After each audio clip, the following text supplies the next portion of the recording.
We're theme park families. Theme park families. We're theme park families. Won't you join us now? We're theme park families.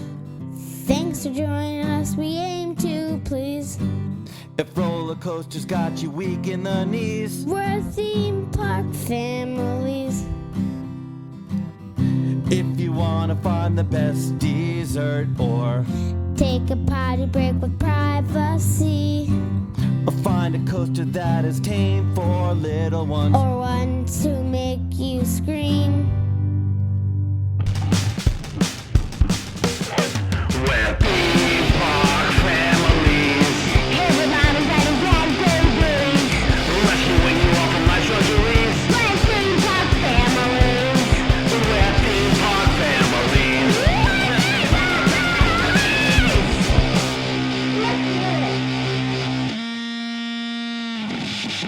Press the space bar. Yeah. Yay! Wow, has it been a long time. Feels like forever, but we are finally back. Brah! I'm Adam, And I'm Andrew. and great to be back at Theme Park Families. It's crazy. Now that it's the summer, the expectations were school's out, plenty of time, we'll be recording a lot with all this extra free time, but in fact, things have been crazier. We've been out for 3 weeks now. The first week, you were in New Jersey doing what? Baseball camp. By the Jersey Shore with the in-laws, and then the second week you had a baseball tournament that went on for 4 days, and that was very good. And how'd you guys do? We did pretty well. We got second place. Second place in a heartbreaker as you were up 6-1. It doesn't matter. I know, it's brutal, it hurts, but still an excellent tournament. And then week 3, have you been feeling? Terrible. Almost going on 2 weeks of a heavy cough and a fever, which shouldn't be happening. Wintertime is for bad coughs and fevers and all that, so this has been very bizarre. But we're glad to finally be back, and we have a lot to chat about, as we'll be having back-to-back episodes that come out, talking about different things that we've done here and important things that have come out lately. And so we've got a lot to talk about, including all the way back, looking just briefly at Holiwood Nights, and then talking a little bit about our last TPF Quest, about changes you'd make to roller coasters. So lots to talk about and lots to discuss here. But before we do get there, I really need to get something off my chest, bud. Have you felt a burden, a guilt that's been on your shoulders for weeks on end now? No. You haven't felt anything like that? There hasn't been anything like you feel like you need to come clean, like something that you lied about? Nothing like that? Well, it's good that you have a clean conscience, but I feel like I need to get something off my chest. I'm sure you do. And I think you do too, once we've No, discussed I don't. this. Well, 2 episodes ago, if you remember, we had that gigantic exclusive where we said we had audio from Galaxy's Edge, that we were going to break some exclusive thing, that we had footage from the actual opening of Galaxy's Edge before it was really opened, and it would propel us to minor fame. Well, I have to say it now, don't try to stop me, don't, I won't. because the truth is going to come out here, buddy, whether you like it or not. Okay. But we lied. We're liars. Shocker. There, I said it. It is a shocker, I know. We're supposed to be a family theme park podcast, and we're liars. And for those who have kids who are listening, I guess we could just be good examples of people not to follow, because we're liars, and we betrayed people's trust. And that whole Galaxy's Edge thing, it was a skit. It was a script that we wrote. It wasn't actual footage. Yes. And we had help with it. People who are part of our conspiracy to lie. Are you feeling better yet? Well, I mean, then they'll be called liars too, and then they will get some of the blame too. Well, Should we put their name on there? It is. It's a big conspiracy. But no, we're not hiding part of the truth. We're just going to get it all out there, okay? There's no going halfway. We just have to get it all out there. And I know, you're all shocked, saying, what? Right now, everyone's shocked, and no, it's true. In fact, our friend Brian from the Civil Gore podcast posted online that he was looking for Zoldor's spa for him and his wife Julie when they went to Galaxy's Edge as part of the Tom Fest 40th birthday party in Costa Radio's meetup. But Zoldor's spa doesn't exist, does it? No, it does not. Just in our sad little minds. Well, I had to pretend like I didn't even see the post, but fraud. We're frauds. That's all we are, buddy. You are a fraud. Oh, you're part of it. Don't just pin this all on me. We're just trying to have fun and maybe become rich and famous. Did that happen? Not yet. Well, But that's what we're aiming for still. it was one of our most downloaded YouTube videos, so I suppose a lot of people on YouTube searching Galaxy's Edge did find it. But, alright. Well, we do want to thank those who helped us with our elaborate fraud, as we had some incredible help with it. There were so many terrific performances that it's hard to go in any kind of order of merit, since there were so many terrific jobs. So we'll go in chronological order. And it starts out, of course, with Mike and Izzy from Costa Radio, who were our main couple in it. And they had such a terrific chemistry about them as a real-life couple. So I knew they'd be perfect for it.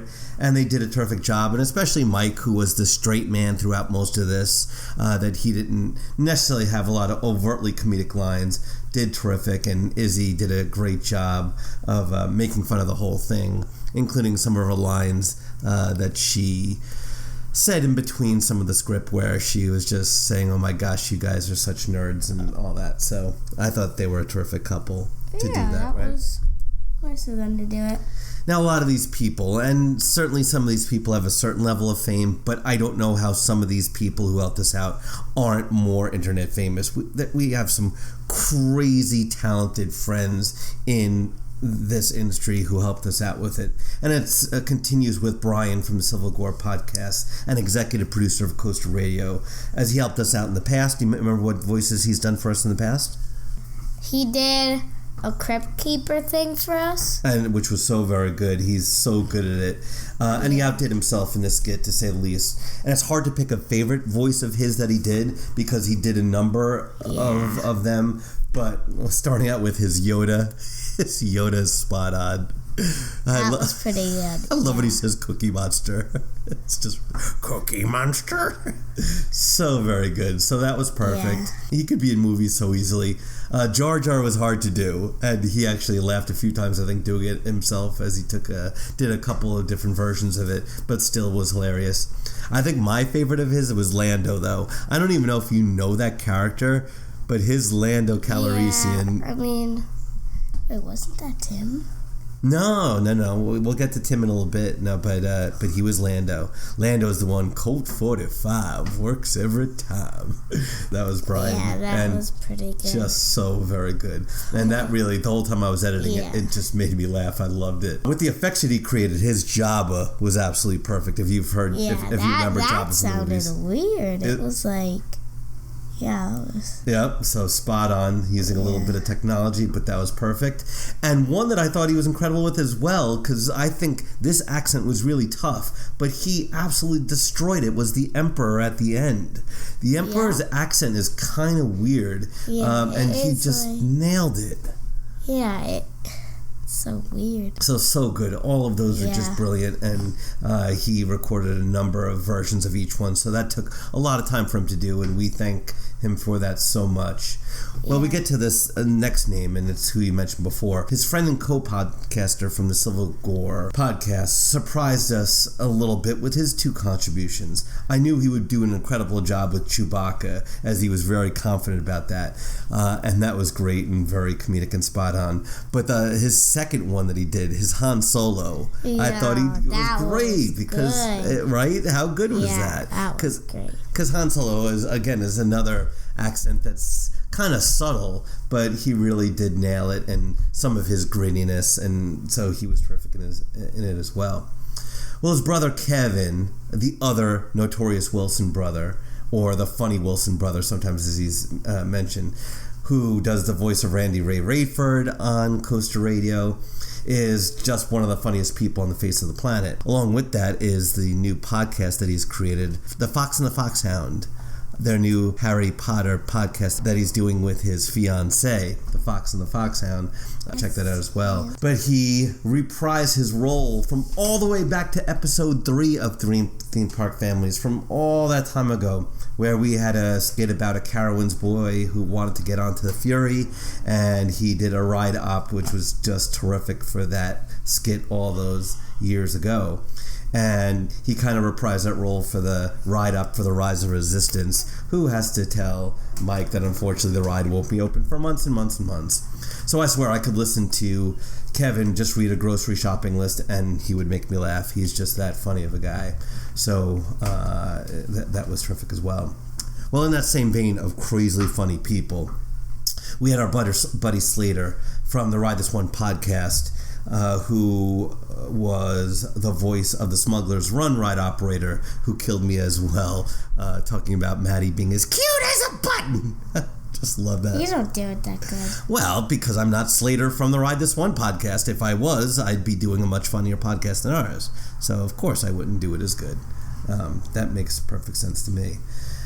So he was terrific in his short little role. And last but of course not least, E.B. was well hidden as the alien bartender who sounded a little bit like Richard Nixon in his part. And we loved how he adjusted some of the script to match his character, as he had license to do whatever he wanted, and some of the lines he changed were terrific, and I think that was perfect as an alien bartender. So he owned that character, and I loved the way he interpreted it. So that was terrific. And I guess the last voice actors were that little girl from the Smuggler's Run ride who said, "I love your ride, thank you, lady." Do you remember who said that, Tiny? Who said that? Who said, I love your ride, lady? That was you. And so you were great in that little character role. And then we had Millennium Falcon's voice and lasers, and then a little droid. And who did that? That was Alex. Alex was one of the lasers. And then that little droid. That was me. Yeah, see? So you were part of the whole lie there. I'm a star. Yeah, you're a star, exactly. So that was a lot of fun.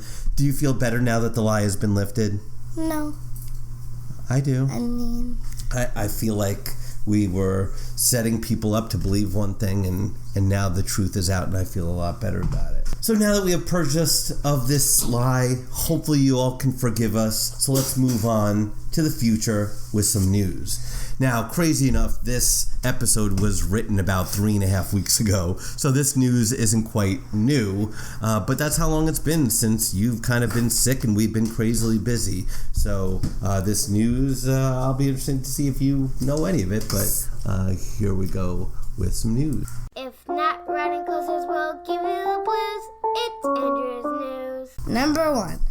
As seen by Andrew, Alex, and Maddie, Steel Curtain has been testing for many hours throughout the day.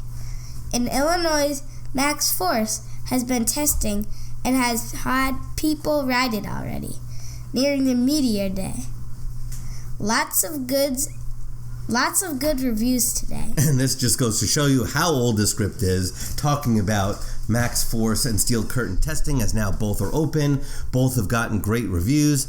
In fact, next episode that will be put out like right after this, we'll be talking about the Steel Curtain Media Day and our experiences on it, or at least by our.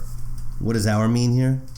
Alex and Dad. Yeah, poor Andrew's so sick last week, exactly a week ago, that he couldn't even go to the media day. And so Steel Curtain and Max Force. Well, Max Force, a lot of good reviews. People are saying that it's not necessarily an out-of-this-world experience, but they say the launch is terrific and a couple of the elements are really good. It's definitely on the short side, but they're saying great things about it. And then Steel Curtain, yeah, we'll talk about that in the next episode. But a terrific media day, a ride that a lot of people are going to love. And so, yeah, we'll be chatting about that more here in a little bit. Adding one thing to it, a bit of news that I just saw, something I hadn't told you yet, but some rumors just came out that by possibly August, Super Manege might be closing. Do you remember what that is? No. It's a ride at, and I don't blame you for trying to block it out. It's one of the few coasters we actually did on that horrific day at La Ronde 4 years ago. Was it the Dragon one? No, the Dragon one is called Dragon or something.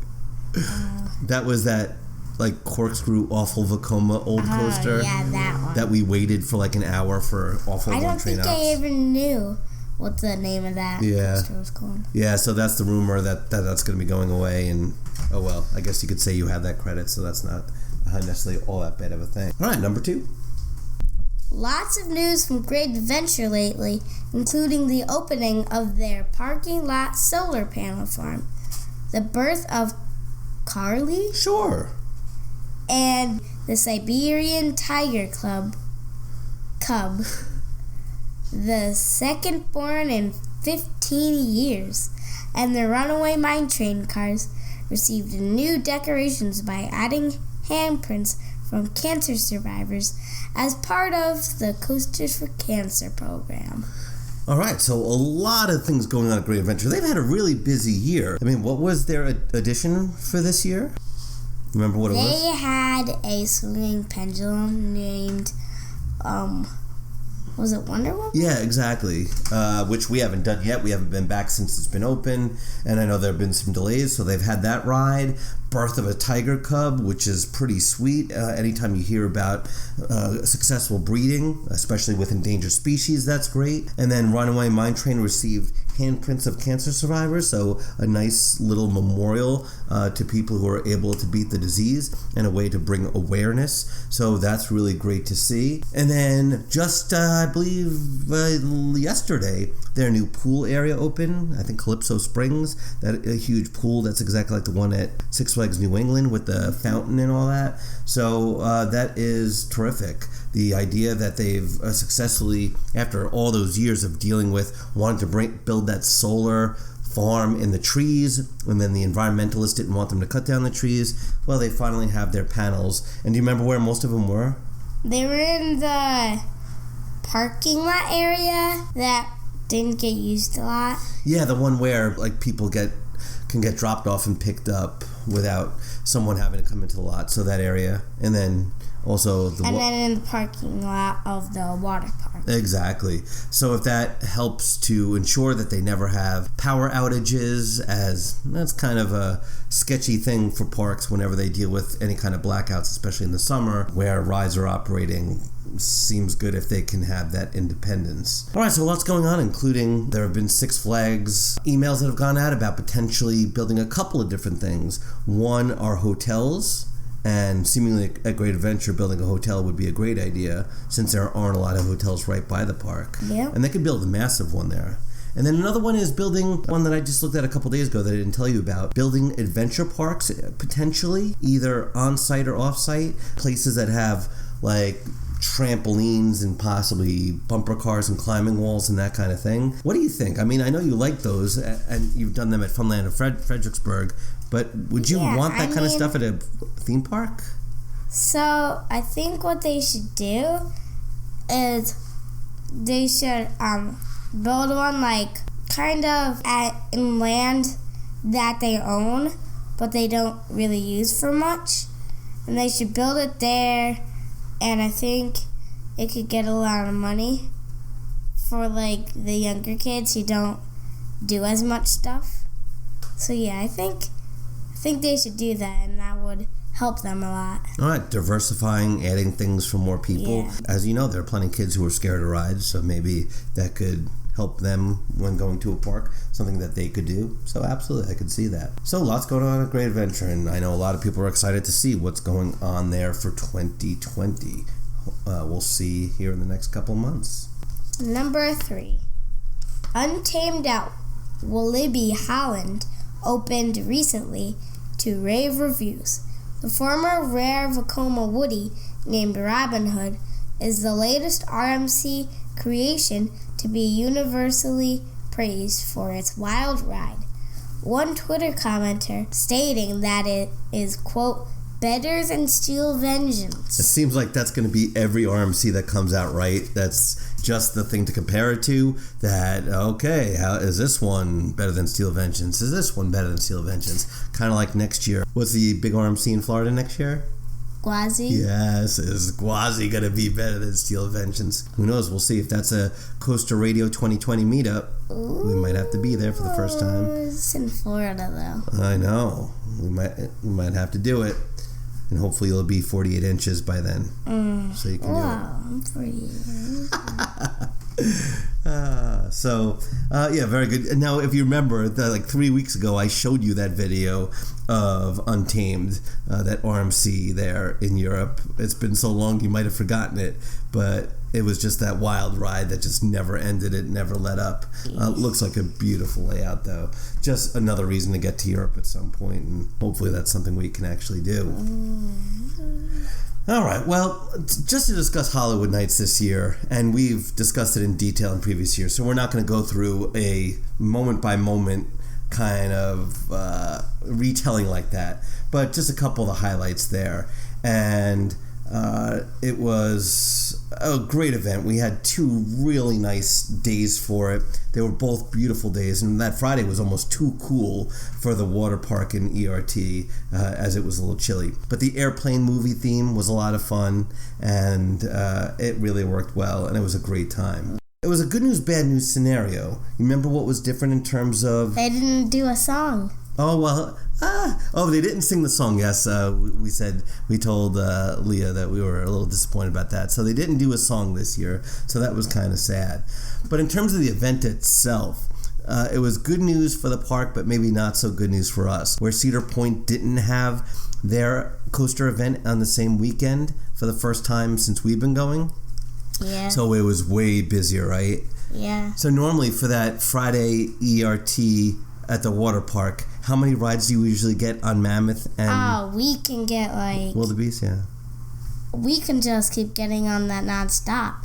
Like at least in about, is it 1 or 2 hours? Yeah, 2 hours, yeah. Oh, we could get on that like at least 30 times. Exactly. Combined, right? I don't know, well, both would be tough. But usually we ride a ton more than we'd want. This year, how many times did we do both in the water park ERT? Once. It was crazy, yeah. So waiting in line for like almost a half hour for both was quite a different experience. So we're kind of torn. It's great for the park and certainly getting a lot more funds for it, and we're happy for them.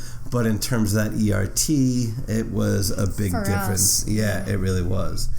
And so it was cool to be able to see the IC3 out of the 4 from Ohio, and we hung out with them, with Jordan, Steven, and Sarah, and that was very cool, as Reese is in Europe, so the 4 couldn't be united. Yeah. And we did the water park with them on the Saturday a little bit, as it was a little warmer that day. Yeah, that was nice. Yeah, very cool. And all 3 Woodies I thought were riding really well. Which of the 3 do you think is roughest now? Well, you think it's Legend. Yeah, I definitely still do. But still, you think Voyage?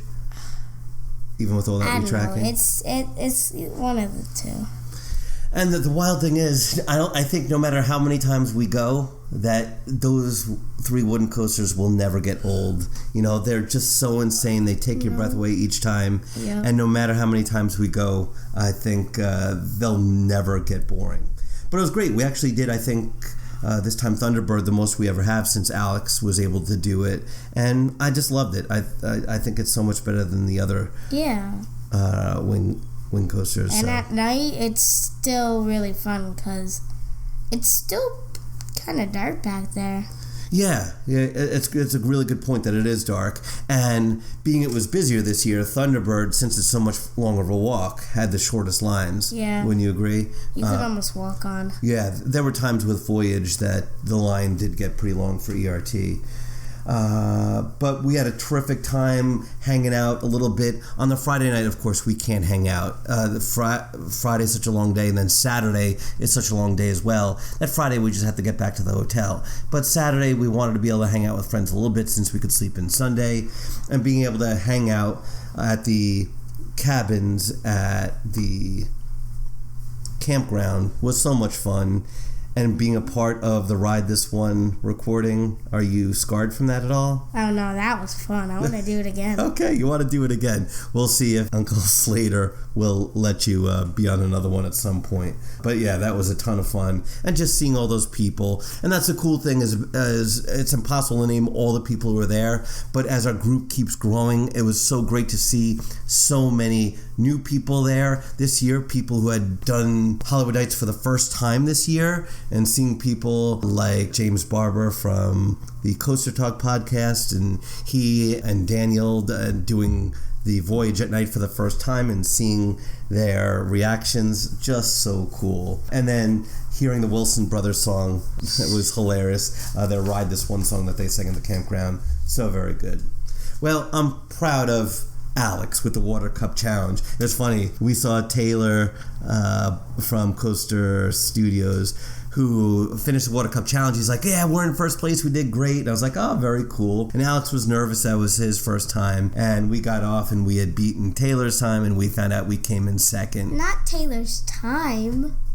Oh, Taylor's amount of water. Let's say that. Yeah, Taylor's amount of water. So that was so much fun. And finishing second was pretty darn good, as we did it with Chris, who you've done it with a couple years now. And it was the first time I did it. And I'd say it's not easy.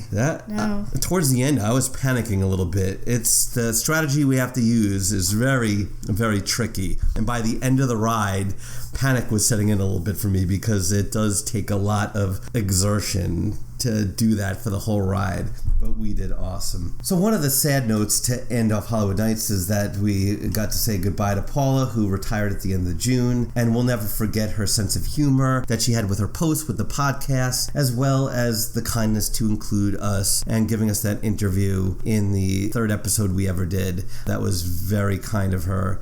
And now that we're in the industry a couple years, I realize how many requests these industry people get from all sorts of vlogs and blogs and YouTube channels and all that. So I hope she enjoys her retirement, and that's terrific. Anything else you want to say about Holiwood Nights?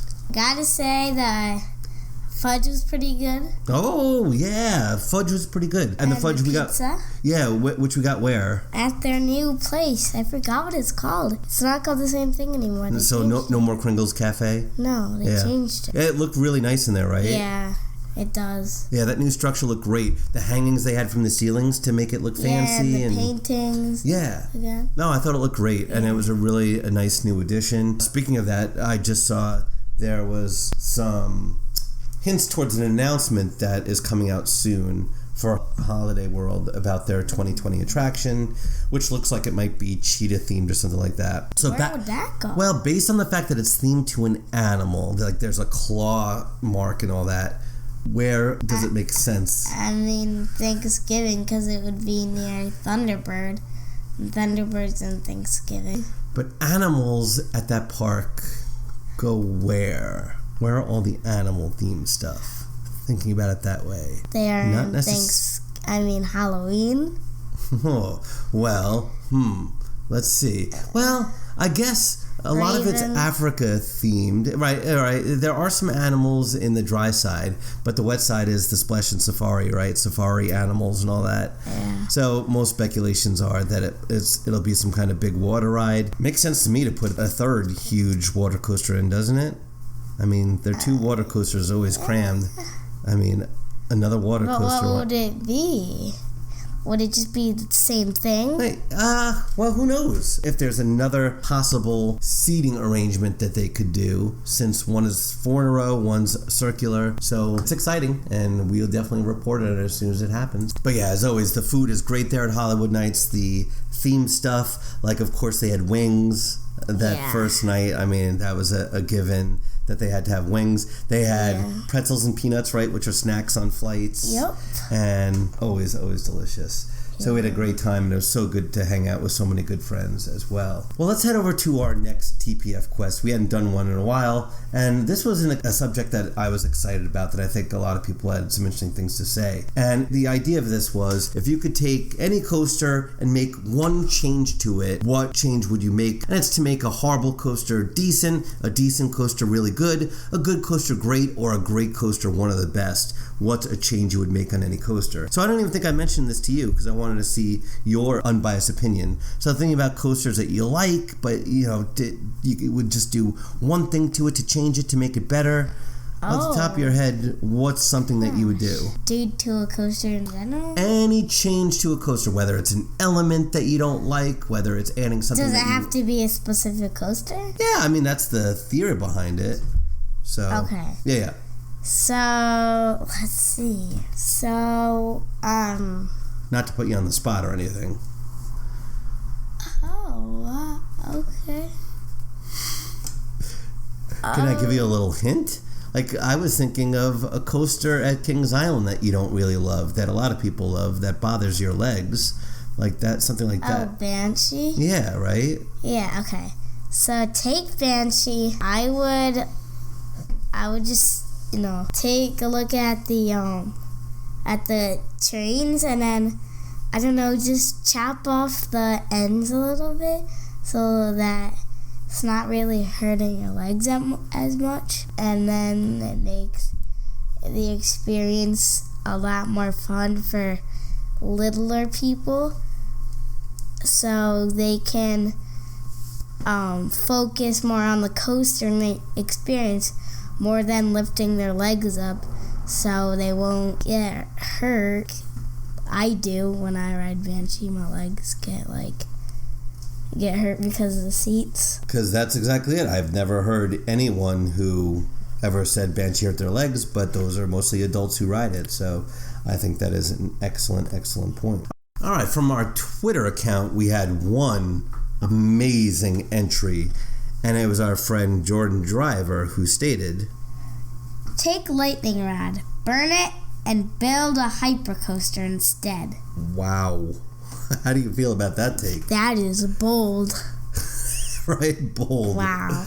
Yes, and he is big time on that bandwagon of feeling that Lightning Rod is the most overrated coaster in the world. And so, yes, burn it to the ground. It is not worthy to stay up. So, would you agree with that statement? I mean, I guess. You guess you agree with that statement. Like, if they can't figure out how to completely solve the problems with it being down, I mean, just burn it to the ground and build something better, because I think it's running a lot. What's the point of having a coaster and getting people to go to it if it won't run? So, well, since they adjusted that front car and made it lighter, I think it's been way more reliable this year. I haven't really seen much grumbling at all about it being closed, so I think it's doing a lot better.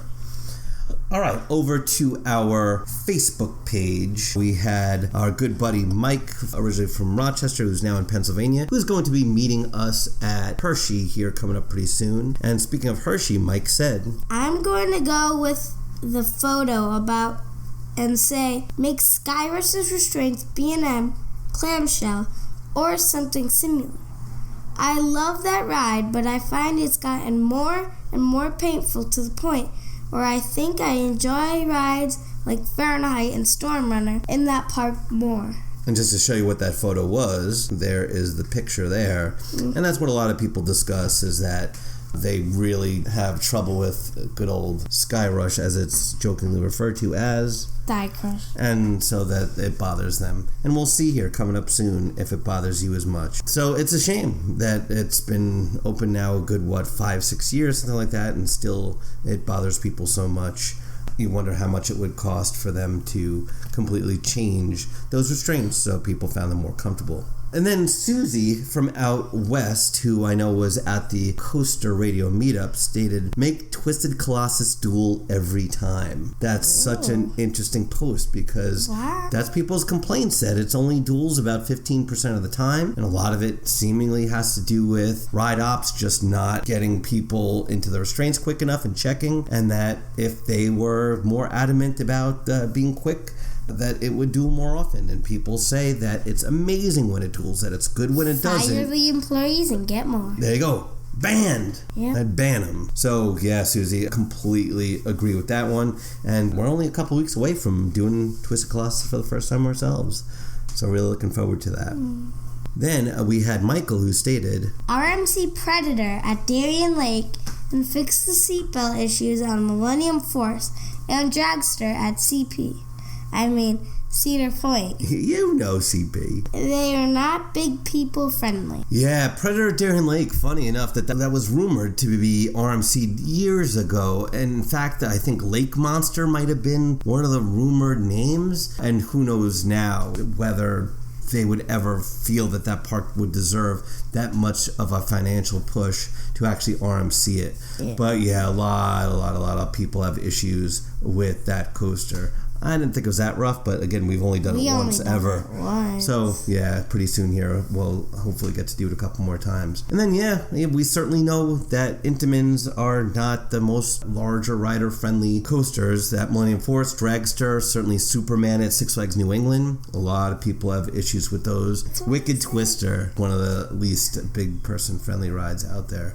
So yeah, it would be nice to accommodate a few more people, so Michael agree with you there. Then next up, Josh stated, ditch the trims on Raging Bull and pop in a few more Airtime hills. Certainly, we hear that complaint a lot about Raging Bull, which you haven't done yet. The B&M's Low to the Ground Hyper, Twister Hyper, Aunt Sue and Dan and Beardman are in that group as well, who complain about the trims on that ride. It is not known as much for the Airtime as opposed to the turns and twists, and that's what makes it kind of different, to say the least. So Josh brings up a really good point there. Then Ryan, next up, stated, soft over-the-shoulder restraints on King Dakar.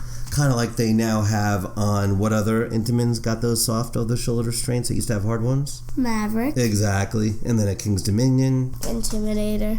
Yeah, exactly. So yeah, absolutely, that is a good advice as well. Not that the King Dakar restraints really bother me all that much, but certainly that would make it more comfortable. And hopefully the next couple weeks we get you on King Dakar for the first time. All right, then next up, Donnie wound up stating, remove trims from the Six Flags over George's Mindbender. I don't even know if I remember exactly where the trims are, but yeah. But maybe the mid-course. But I love Mindbender, but anytime you could have a faster ride, absolutely could see that. But what a terrific coaster that is. Next up, our buddy Jordan stated, RMC Steel Vengeance. What? Now this is controversial. I have never heard anyone suggest that. Do you agree? Yeah, I agree. Yeah, like, it's getting kind of rough. They need to RMC it, have them back, RMC it again. And if you RMC it again, maybe they could go bumper cars again.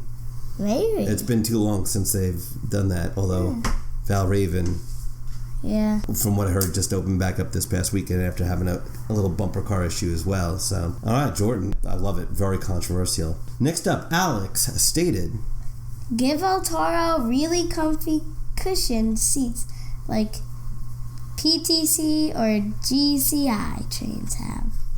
Now, I think they're not uncomfortable to me. For possibly some larger people, certainly they're kind of restrictive. So, yeah, I could see someone who marathons it a lot having more comfortable seats that could be helpful. So I like that.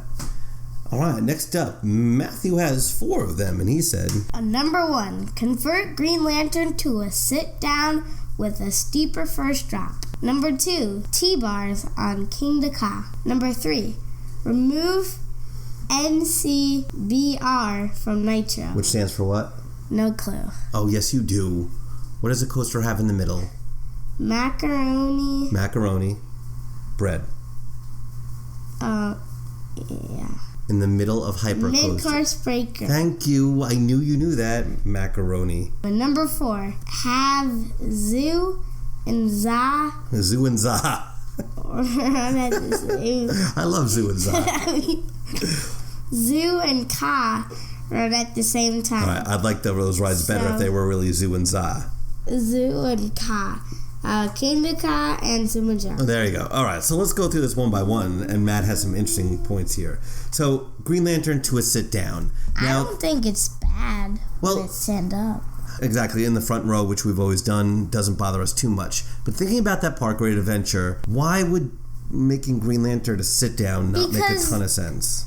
they have floorless. Bizarro. Exactly. So then it would be the same thing as Bizarro. And they're such similar ride experiences anyway. They have a lot of the similar elements, so to have the same ride twice seems kind of silly. But a lot of people hate stand-ups, and Matt, I don't blame you there. A lot of people complain about it. Certainly Mike and EB just complained about it, even though they said, or at least Mike said, that Riddler's Out West wasn't too bad, but I like it, so I don't have much of an issue. But yes, a steeper first drop would make it more intense, certainly, as a sit down there.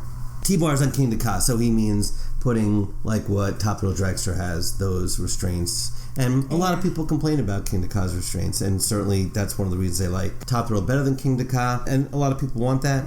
The restraints in Ka don't bother me, but it's probably some kind of insurance thing that Great Adventure is not changing those. Removing the mid-course brake run from Nitro. I think they have to have that. I think that's they have to have it. For 3-train operation, right? Yeah.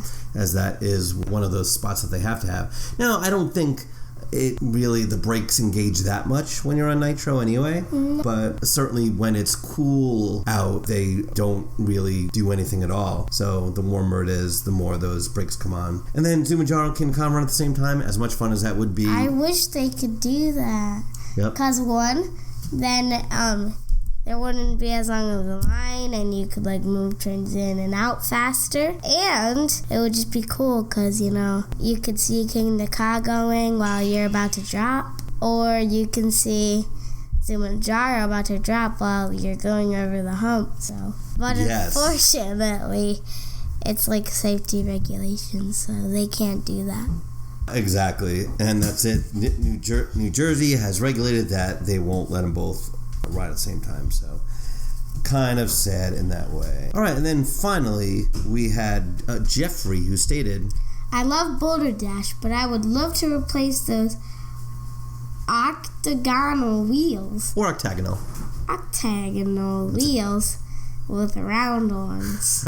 So it sounds like Jeffrey probably wouldn't love the Voyage, as they kind of have similar feels and experiences to it. Now, Boulder Dash, how did you feel about Boulder Dash when you did it with Brian and Julie? I like it. Right? It's crazy. Yeah. But you could definitely see how people would find it on the rougher side.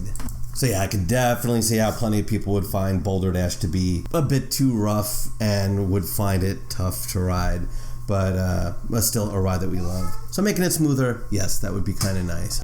All right, so thanks to everyone who participated with that. Some really interesting, really good answers. So loved hearing a lot of that stuff. For a ride of the day, as a preview for our next episode, let's go to Kangaroo at Kennywood, which opened way back in 1962 and is still providing absolute terrific rides. So the model is actually called a flying coaster, which is kind of interesting because it's not really a coaster. Well, it's not a credit, but no, that's what the model's called, that Kangaroo is. How many people can fit in each car? 4. Yeah, as many as 4, so it's a pretty wide bench there, and it travels on a rail, and then it has that really cool jump where you go up a ramp, and then some people lose their hats, like the members of what family that we got to ride with a lot of that day? The Larsons. The Larson Loopers from Twitter, who left that really nice review all those episodes ago, and we finally got to meet them as they were part of Free RT as well.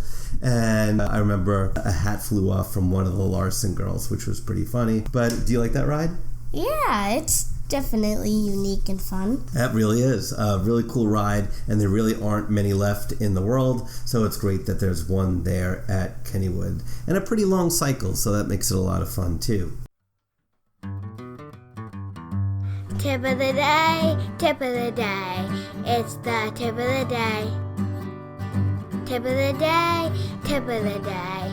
It's the tip of the day. Yeah! Alright, for our tip of the day, we have elusive credits or temperamental coasters. Go there first. Yeah, so going to a temperamental or elusive credit, what is our experience at Kennywood with elusive credits? What we coaster? Have Exterminator. And what happened both times we went with EB in back-to-back years? It was closed. Yeah, it was right at the end of the day we went, and it was having problems, so very temperamental coaster. But this time, we immediately, when we went to Free RT, immediately went over there to get on to Exterminator, so we were sure not to miss it this time. And what did you think of Exterminator? I liked it. I mean, I feel like they could have done a lot more, but it's good for what it is. They have air conditioning. Yeah, which was nice on that super hot day. Holy cow, this weekend is an event called KennyCon, which is an ACE event. It's supposed to be around 100 degrees, and that's not heat index, that's without humidity. Wow. So as hot as it was for our day, which was a free RT, which was around 90, it was way, way, way worse. I can't even imagine being at a theme park when it's that hot. I think when we were at Cedar Point for Drunken Vengeance within the Loop last year, it was more like 93, 94, and that was pretty brutal. Adding 6-7 more degrees onto that. Bad. That was really, really bad. Yeah, so get to those temperamental credits or rare credits right at the beginning of the day so you don't have to worry about missing it later on. Well, since you are going away next week, and where are you heading away to? Where are you going? I have Boy Scout camp, summer camp. Yeah, summer camp. So you're going to be gone. So let's just talk about free RT really quickly, since I'm not going to see you for a week, which is very sad. It's going to make me sad to miss my buddy. Oh, I'm sure it will. I'm going to be so sad. I'm sure you will be. Are you going to be sad? It depends. Are you going to miss your dada? Probably not. Probably not. Oh, that sounds about right. Because I'll be having fun and I won't be thinking about anything. Yay, which is good. It's good to have fun. All right, free RT. What were some of the highlights to you from free RT? We got to see a lot of people that we knew. Yeah, which was great. We got to see, of course, the Legend and Molly and Andrew Hyde and Drew the intern. So thanks to all of them for putting this together and all the work that it took. And, of course, Clint and Sherry, we got to see them a little bit. Sadly, we didn't get to ride with them as much just because when we have Maddie, it's harder to ride and some they things with left them. early. And they had to leave early, but it's still always good to see them. The lunch I thought was terrific. You know, very different than your basic just hamburgers and french fry kind of stuff. Pierogies and sausages and all that, so that was very good. Did you find the beer to be pretty tasty? I took a sip. What? I did, yes. Who did you get that from? Mom. I think we might have to delete this, or you might be taken away from us. No, it was just a little sip. But I think I spit it out. Yeah, that sounds about right. So it doesn't taste good. No, it doesn't ever. So stay away from that nasty stuff. It was a great time. It was kind of strange that it was a pretty busy day and they only had one train operations on most things. I don't understand why they do that on busier days, but they did. The one thing to discuss in detail there is the actual free RT that we had. And I was fine that it was on Phantom's Revenge because I had only done it twice ever. Once on the 2 days that we went in the previous 2 years. So I was glad to actually be able to ride Phantom's Revenge a number of times. And so what did you think of the ERT on Phantom's Revenge? I liked it. It's so hard on my body with all those little jumps at the end and Airtime. It just hurts. Which is understandable, and it's funny because the way Alex did it, he was pretty funny the way he was doing ERT, where the whole first half of the ride, he'd have hands up, and then for the second half, he would wrap both arms around the restraint so that it didn't crush his legs. See, to me, it doesn't bother me as much, but you guys, without as much padding, I could definitely see that. Now, but with painful, nowhere near as painful as Magnum, though? No, it was more painful. It was more painful than Magnum. I don't find Magnum that painful. Wow, okay. So Drew the intern would be happy to hear about that. So you don't find You're it that... welcome. Yeah, exactly. Wow, okay. So that is interesting to note. To me, Magnum, I feel it in my legs way, way more. But what a great ride. Both drops I love, the first and second. And then just some of those moments are insane. Now, coming on the heels of Holiwood Nights, Voyage ERT is still way crazier.